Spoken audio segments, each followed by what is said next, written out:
श्री गणेशाय नमः। वक्रतुंड महाकाय सूर्यकोटि समप्रभ निर्विघ्नं कुरु मे देवं सर्वकार्येषु सर्वदा। अब हम गणेश जी का नाम लेकर शिव पुराण प्रारंभ करते हैं। ओम नमः शिवाय, ओम नमः शिवाय, ओम नमः शिवाय। भोले बाबा को, शंकर भगवान को कोटि कोटि प्रणाम। शिव पुराण में श्री रुद्र संहिता के तृतीय खंड में 14वां अध्याय प्रारंभ करते हैं। वज्रांग का जन्म एवं पुत्र प्राप्ति का वर मांगना।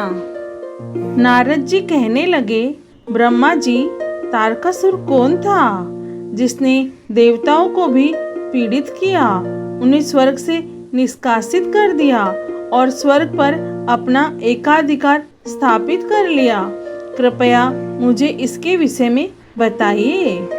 ब्रह्मा जी बोले, हे मुनि नारद, मरीचि के पुत्र कश्यप मुनि थे। उनकी 13 स्त्रियां थी, जिसमें सबसे बड़ी दीति थी। उससे हिरण्यकशिपु तथा हिरण्याक्ष नामक 2 पुत्र हुए। हिरण्यकशिपु तथा हिरण्याक्ष को श्री हरि विष्णु ने वाराह तथा नरसिंह का रूप धारण करके मार दिया था। तब अपने पुत्रों के मर जाने से दुखी होकर दीति ने कश्यप से प्रार्थना की तथा उनकी बहुत सेवा की। उनकी कृपा से दीति पुनः गर्भवती हुई। जब इंद्र को इस बात का पता चला तो उन्होंने दीति के गर्भ में ही उनके बच्चे के छोटे छोटे टुकड़े कर दिए, परंतु दीति के व्रत एवं अन्य भक्ति भाव से बालक को मारने में सफल न हुए। समय पूरा होने पर उसके गर्भ से 49 बालक उत्पन्न हुए। वे सभी भगवान शिव के गण हुए तथा शीघ्र ही स्वर्ग में चले गए। तत्पश्चात दीति पुनः अपने पति कश्यप मुनि के पास गई और उनसे पुनः मां बनने के विषय में कहने लगी। तब कश्यप मुनि ने कहा, हे प्रिय दीति, अपना तन मन शुद्ध कर भक्ति भाव से तपस्या करो। 10,000 वर्ष बीतने के पश्चात तुम्हें तुम्हारी इच्छा के अनुरूप पुत्र की प्राप्ति होगी। यह सुनकर दीति ने श्रद्धा पूर्वक 10,000 वर्षों तक कठोर तपस्या की। तपस्या के उपरांत पुनः वे अपने घर लौट आई। तब कश्यप मुनि की कृपा से दीति गर्भवती हुई। इस बार उन्होंने एक अत्यंत पराक्रमी और बलवान पुत्र को जन्म दिया। इस पुत्र का नाम वज्रांग था। वज्रांग दीति की इच्छा के अनुरूप ही था। दीति इंद्र द्वारा किए गए छल कपट से बहुत दुखी थी और उनसे बदला लेने के लिए अपने पुत्र वज्रांग को देवताओं से युद्ध करने की आज्ञा दी थी। वज्रांग और सभी देवताओं का बहुत भयानक युद्ध हुआ। तत्पश्चात वीर और पराक्रमी वज्रांग ने अपनी माता के आशीर्वाद से सभी देवताओं को परास्त कर दिया और स्वर्ग का राज्य अथिया कर वहां का राजा बन गया। सभी देवता उसके अधीन हो गए। तब यह देखकर दीति को बहुत प्रसन्नता हुई। एक दिन कश्यप मुनि के साथ मैं स्वयं वज्रांग के पास गया। मैंने वज्रांग से अनुरोध किया कि वह देवताओं को इंद्र की गलती की सजा न दे तथा इंद्र सहित सभी देवताओं को क्षमा कर दे।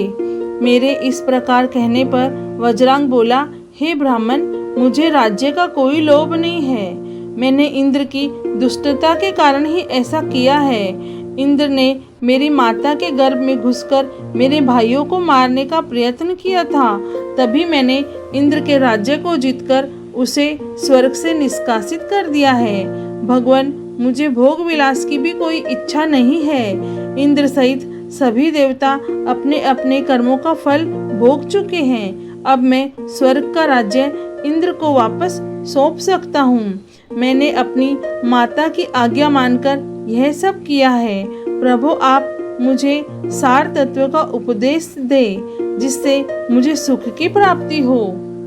वज्रांग के उद्देश्य को उत्तम जानकर मैंने उसे सात्विक तत्व के बारे में समझाया। फिर मैंने एक सुंदर व गुणी स्त्री उत्पन्न की और उसका विवाह वज्रांग से करा दिया।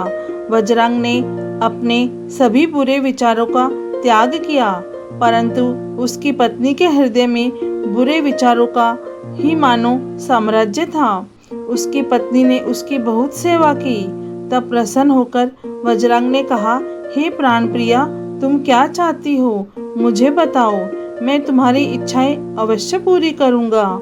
यह सुनकर वह परम सुंदरी बोली, पतिदेव, यदि आप मेरी सेवा से प्रसन्न हैं तो कृपया मुझे इस त्रिलोकी को जीतने वाला महापराक्रमी और बलवान पुत्र प्रदान करिए, जो ऐसा बलवान हो कि समस्त देवता उससे भयभीत रहें। अपनी पत्नी के ऐसे वचन सुनकर वज्रांग सोच में डूब गया, क्योंकि वह स्वयं देवताओं से किसी प्रकार का बैर नहीं रखना चाहता था, परंतु उनकी पत्नी देवताओं के साथ शत्रुता बढ़ाना चाहती थी। वज्रांग सोचने लगा कि यदि सिर्फ अपनी पत्नी की इच्छा को सर्वोपरि मानकर उसे पूरा कर दिया जाए तो सारे संसार सहित देवताओं और मुनियों को दुख उठाना पड़ेगा, और यदि पत्नी की इच्छा को पूरा नहीं किया तो मैं नरक का भागी बनूंगा।